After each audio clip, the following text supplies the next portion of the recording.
Patty, as you're on the line with Tomas and Ryan Donato right now. How's that gone the last couple of days?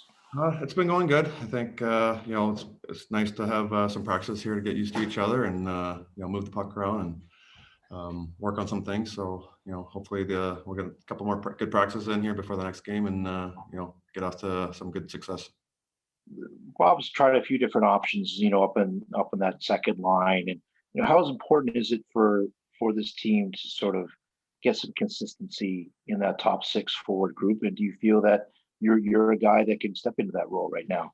Yeah, I think consistency is everything in hockey and a lot of things, but so it'd be good to get off to a good start, get up on the board, and help offensively, especially with two really good to play with, and you're going to get your opportunities. You just got to be ready for them and put them in the back of the net.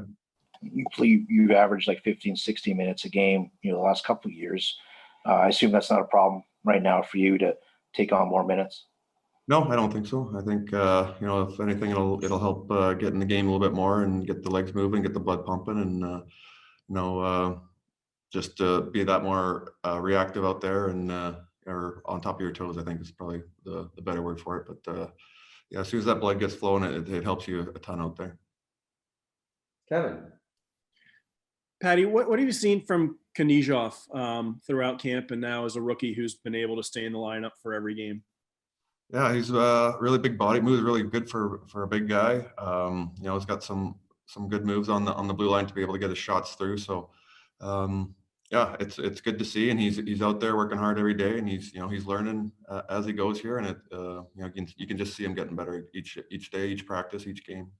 How much is that size important for you guys to have on that back end in a division like this? Yeah, no, it's big. I mean, we play against some really good offensive forwards on the other team, and they know how to move. They move quickly. So if you can get that big body and get them up against the boards, it's hard for them to use their speed and skill. So that's what we're looking for out of him and out of a lot of our D and our forwards down low in our own zone. Shane. Hey, Patty. I just wanted to ask you in general about just the play in general in the league this year. I don't know if you've caught too many other games, but do you find after this long layoff that the play is a little bit maybe sloppier, more odd-man rushes, breakaways, that sort of thing? Is that what you've seen so far? Not just the Sharks, but just in general. Yeah, I think in general we've seen a lot of those. We've seen games, pretty high scoring, a lot of breakdowns here and there, and then the next game there won't be any breakdowns from that team. So it's it's a different time right now. It's a team who can get dialed in and stay dialed in is going to have an advantage. But obviously not having fans in the stands too, that's adds a different aspect to the game, and maybe that might be play into a part of why there's these such high scoring games. But like I said, if teams that can get dialed in are going to have an advantage. Chris. And were your kids happy to see you there? It's been a month since you. Yeah, they were very happy. They were just as happy as I was. I think I was a long time away from them, so it was good to get home and give them some hugs and kisses, and then it was right back to all the things that they want to do: playing mini hockey, playing football outside, all those fun things that they enjoyed doing with me. So and I enjoyed doing with them. Chris. Patrick, welcome back. We're happy to have you. I want to ask you, when you found out you guys were coming home, I guess early, what was the overall mood? Can you take me to the moment when you got the announcement that you guys are coming back? Yeah, it was just excitement to get back and see the family. I think it was kind of a bit of a roller coaster ride, whether we were coming home or not coming home, not coming home. So it was trying to keep your emotions in check with all the ups and downs. But once we got final word that we were able to come home, it was a well-timed information for us to come home and be with our families and kind of get home and get settled. And when you're on the road, you're in that go atmosphere, and it's one place to another. And sometimes it's good when you get home, you get a couple of days off of games that you can kind of relax a little bit and get some really good practices in.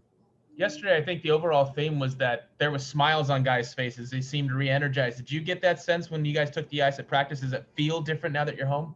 Yeah, I think so. I think it's a chance to catch your breath. At all that time that we were gone, we didn't know when we were going to be able to come home, when we were going to be able to see our families.